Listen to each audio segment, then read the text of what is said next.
Welcome. I'm Jessica Lonnie Rich, host of Inspire You and Me. It's an inspirational show where we talk to people who are making a difference. On this episode, we have a man with many talents, a Renaissance man and fitness instructor, Richard McKinney, the executive director of an independent and assisted living center with an inspirational story, Michelle Kakazu, and the treasurer of the Honolulu Men's Shed, a nonprofit agency that helps men who help the community, Robert Speer. And be sure to stay tuned for the Animal Lovers Clip of the Week. We'll have all that and more, and we'll be back right after this. 5914777. Shoot-a-wah. Who's got the best deals in Vegas around? Who's got the best shoot-a-doo? Call 5914777 today.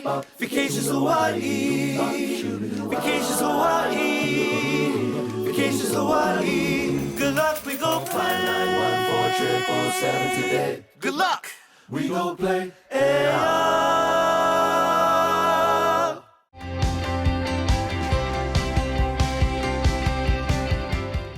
The definition of a Renaissance man is a man with many talents or knowledge. It is with a great deal of pleasure that I introduce to you Renaissance man Richard McKinney. Welcome, Richard. Thank you.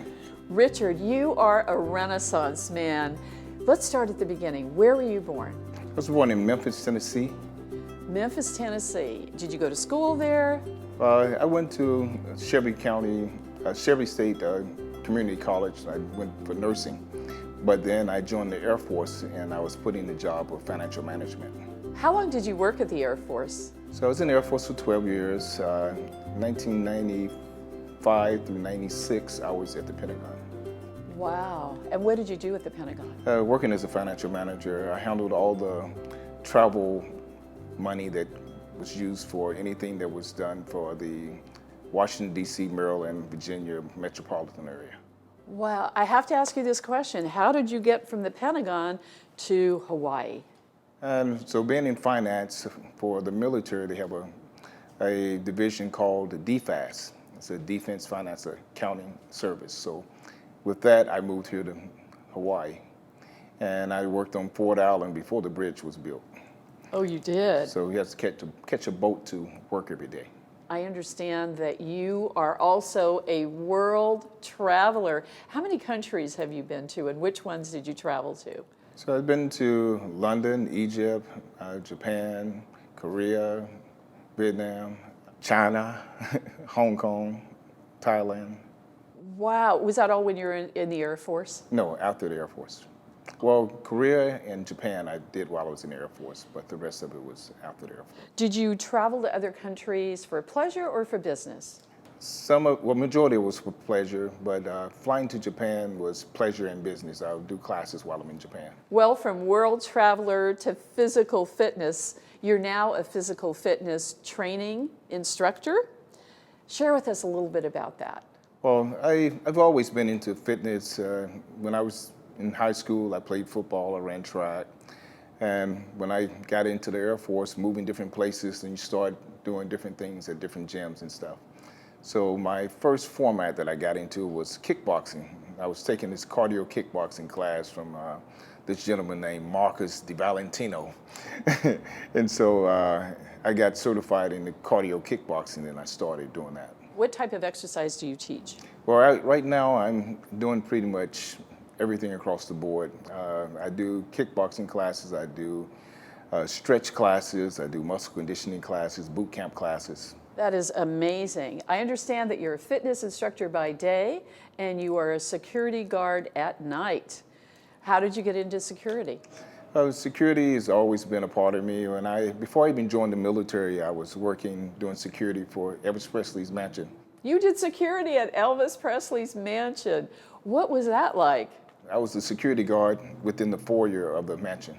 The fans, some of them trying to come in after hours, some of them trying to touch things they're not supposed to touch, cross the barriers, trying to get to some of the Elvis Presley items and things like that. Oh. And then you have some of the weirdos that come in and try to do other things, degrading stuff at the mansion and stuff like that. With your finance background, I understand that you're also an entrepreneur.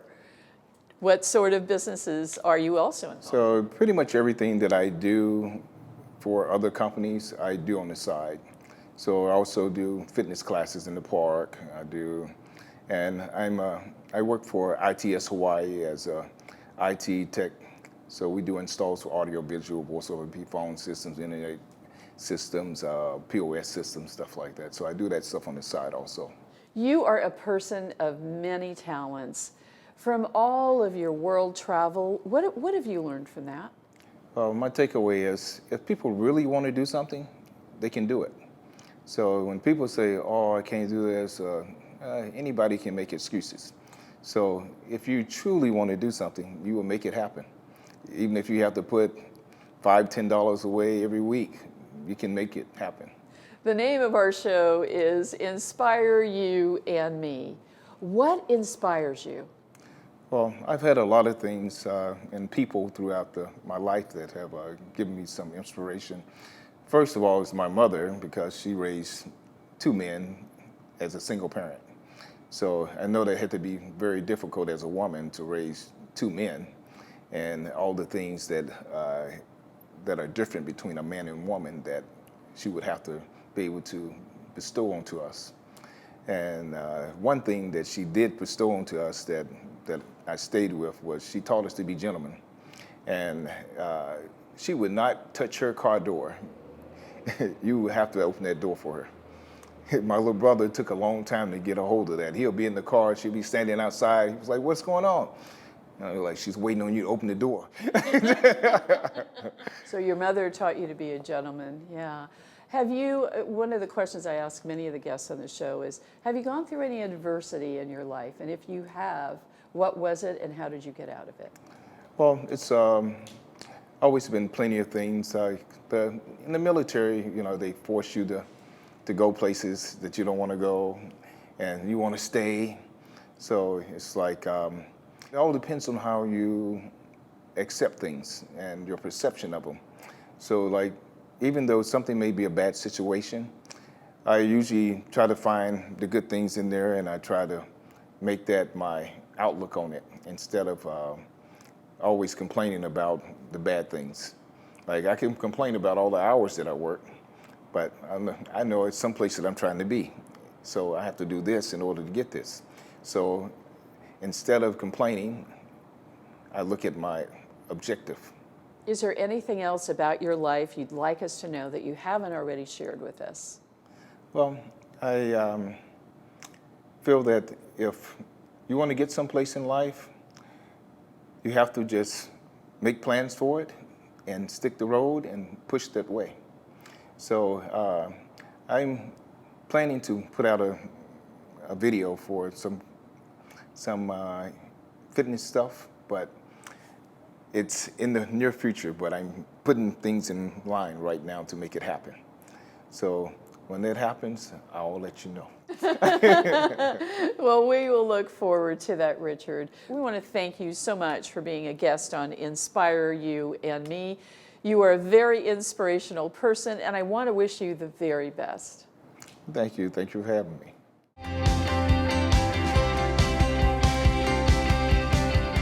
The law firm of Cronin Freed is proud to sponsor Inspire You and Me, a show about people in our community who are making a difference. I'm Rick Freed, and our law firm of 16 attorneys handles major injury cases, choosing to devote our considerable talent and staff to those injured people and victims for whom we can make a great difference. We hope that you will be inspired to follow your dreams and find your purpose.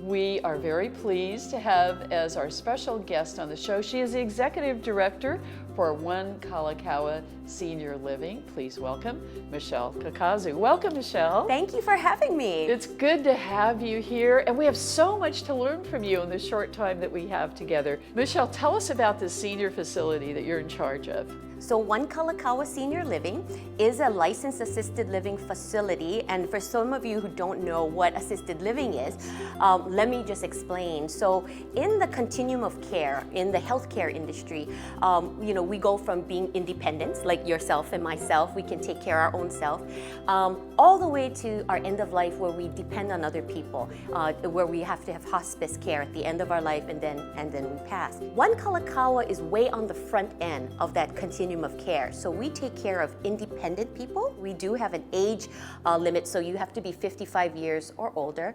But we take care of independent and assisted living. That's way in the front end of that spectrum, where you just need a little bit of assistance in daily living. So that would be things like bathing, eating, medication management, even sometimes like loneliness, you need someone there, companion care, or you just can't let mom be by herself, then you can have someone stay with you. So people might say, well, if I'm independent, why do I need to move into a facility of one Kalakaua? Well, this is the stage where you're anticipating you may need a little more help down the line. So you're there, ready for that.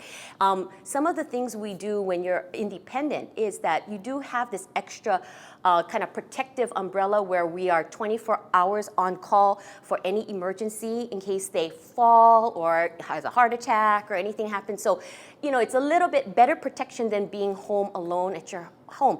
And we do have activities, we have fitness, we have crafts, we have things to keep you stimulated, and we also have housekeeping, so they don't have to clean anymore. So that's wonderful, and that's all included. You mentioned some of the creative programs. What other creative programs were available? So we have a whole fitness regimen. So there's all kinds of fitness classes from Tai Chi to regular, like aerobics type of fitness. We also have crafts, we have games, we have bingo. This is actually not so different from other facilities. A lot of facilities try to keep all of the seniors very active with all of these different activities, but things have changed because of COVID, as you know, and so a lot of people can't get together and do the bingo and all of the exercise. So now what we do is we cast up on what we call our in-house cable channel, and we do a lot of live broadcasts in-house for fitness, so you can do it right in your room, or you can do a craft and follow along. It's not the same, but it's better than not having that interaction at all. You were one of the first ones that I understand took safety precautions during the beginning of COVID-19. Can you explain to us about that? Everyone was starting to institutionalize the procedures of disinfecting, of masking, of visitor screening, and now it's kind of like old hat. But at that time, I felt like if we put people in the front of our doors, taking temperatures, asking questions, we're also putting our very important key staff at risk right in front. And so really quickly, very early on in March, we started working on, it really is just myself and my IT manager, my information services manager. I really want to credit Tiffany Caspo. She and I together basically single-handedly created iPad screening questions, put up iPads, we ordered the thermal scanners, and we made it so that if any wrong question got answered or there was an alert, then an email alert and a sound would alert at all of our desks. And the key thing was technology. Technology, when I talk about having to project up, cast on our in-house cable channel, actually prior to COVID, we didn't have that. So we actually had to get that installed. It took a few months and working with Spectrum to do that in our building. So those are the kind of things, innovative things that we had to do. Of course, going up on the floors, doing the telehealth. We do a lot of meetings with the families now with video, and we're trying to do more. We kind of are starting to rev up that side. The name of our show is Inspire You and Me. Michelle, what inspires you? I really have to tell you that where my energy comes from, where my inspiration comes from, is really from my parents' generation. And I know so many people who are listening to this, they understand that the greatest generation, our grandparents' generation that went through World War II.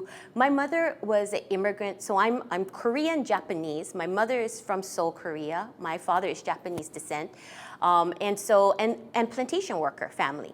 So, watching them, how hard they work with so little, enjoying their lives along the way, as well as going through all of the stresses and overcoming them, you know, when we go through our lives every day and things are, you know, we think it's a little hard, I always think back to how difficult my parents had it or my grandparents had it. And I think, gosh, I mean, we should be moving mountains with the resources we have, with the education we have.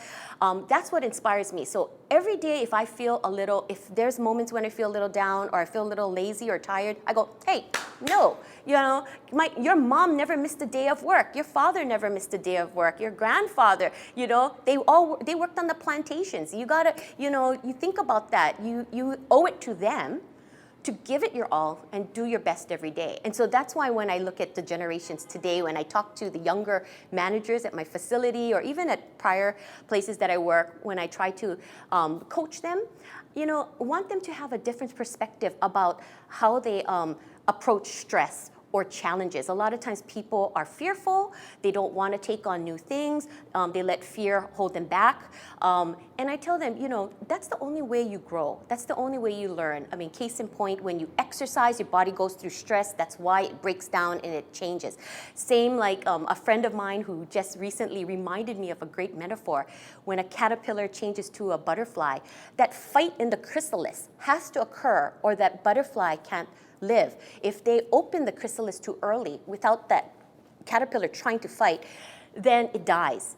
And that fight and that stress is what makes you stronger, and that is what makes you grow and makes you survive. So it's innate to humankind that we be able to take on stress and that we be able to handle it, overcome it, and it makes us stronger and we live more fulfilling lives because of that. And that inspiration comes from my parents, going back to your question. Coming back from my mom, my father, and all of the generations before me, allowing me the opportunity to live the way I do today and doing the work I do today. Michelle, thank you so much for being a guest on Inspire You and Me. You are that caterpillar. Oh, thank you. Well, thank you. It was a pleasure being here. Thank you for inviting me.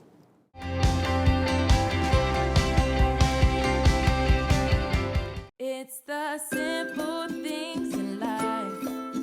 A familiar place, a familiar name. Let me take you there.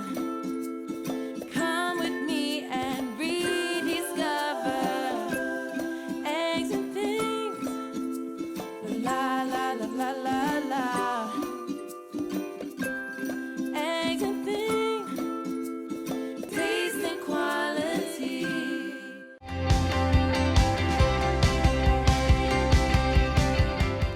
We are very pleased to have as our special guest on the show. He is the treasurer for the Honolulu Men's Shed.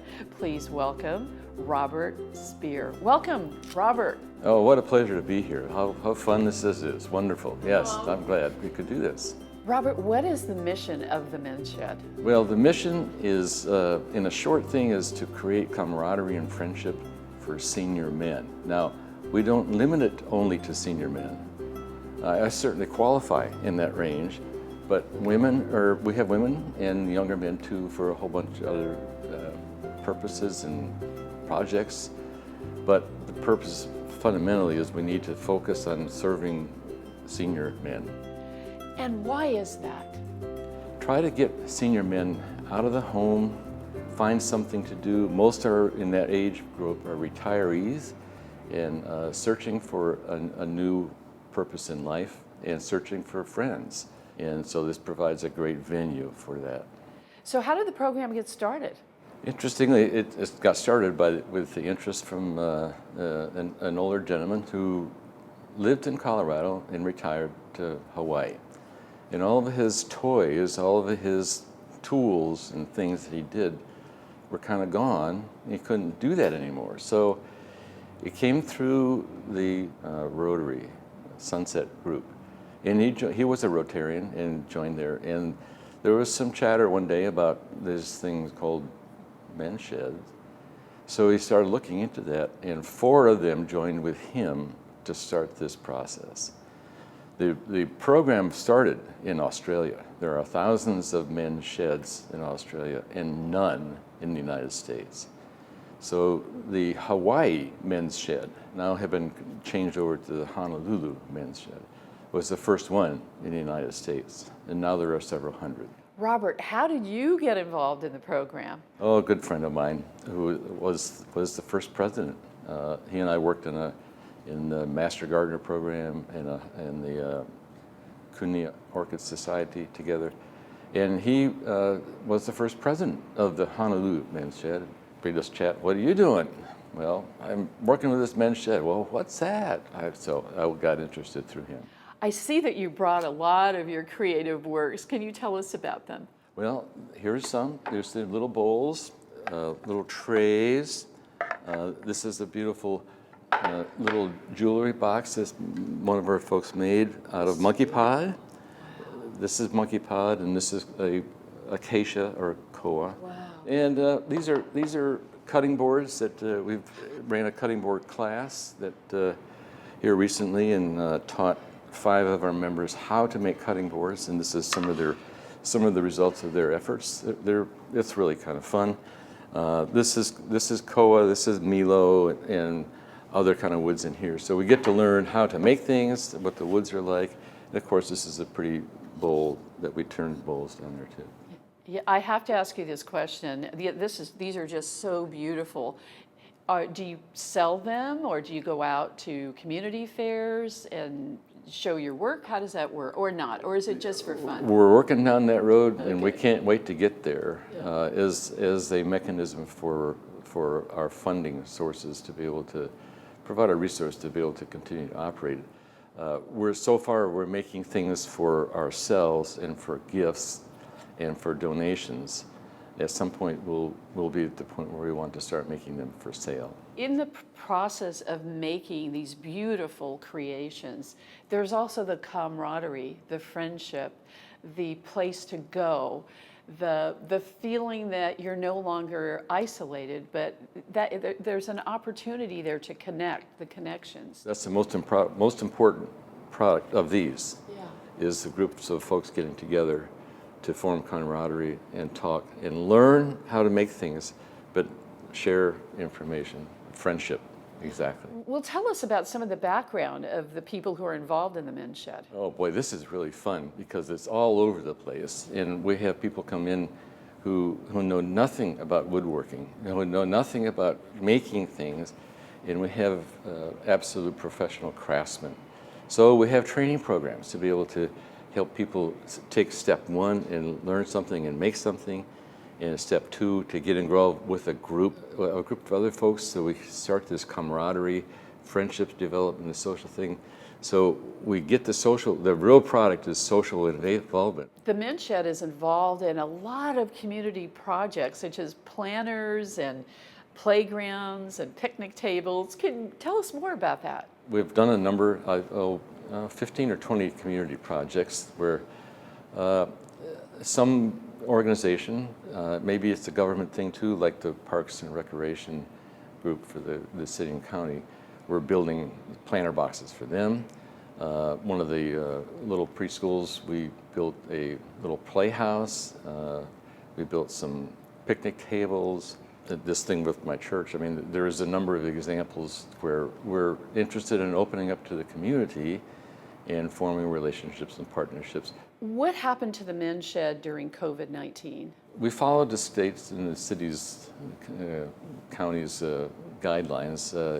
When it first came out, everything shut down for a while. There was nothing going anywhere to try to figure out how to deal with that. And soon thereafter, there was a slight relaxation to level 1, where people in groups of 5 could meet together with masking, with distancing. So we relaxed ourselves to that.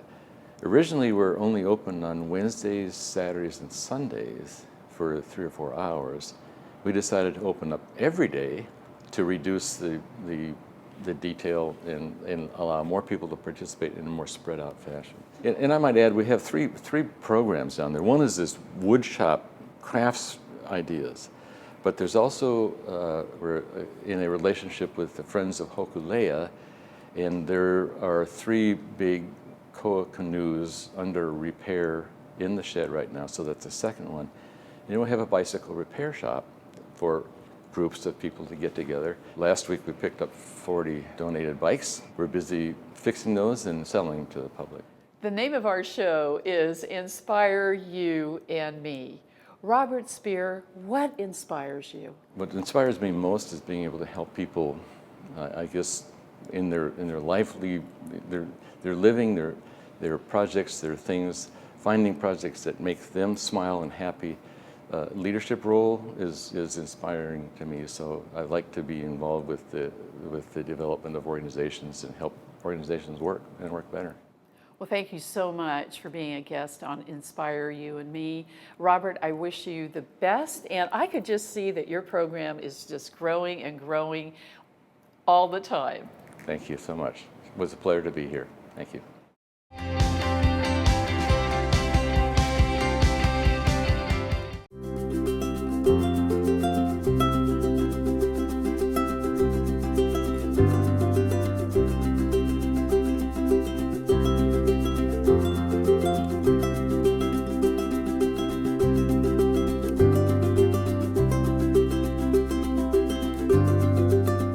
We hope that you've enjoyed this episode of Inspire You and Me. I'm going to leave you with a rich thought for the day. Do you have an inspiring story to tell? Or do you know someone who has an inspiring story? We invite you to go to our website at inspireyouandme.tv. We'd love to hear your story. Until we meet again, I'm Jessica Lonnie Rich. Take care. Oh, my, it's a beautiful world. I like surfing Waikiki. I like to paddle out beyond the white breakers, where a man can still be free, or a woman if you are one. Yes, I do like surfing Waikiki. My, it's a beautiful world. My, it's a beautiful world. Oh, my, it's a beautiful world. My, it's a beautiful world.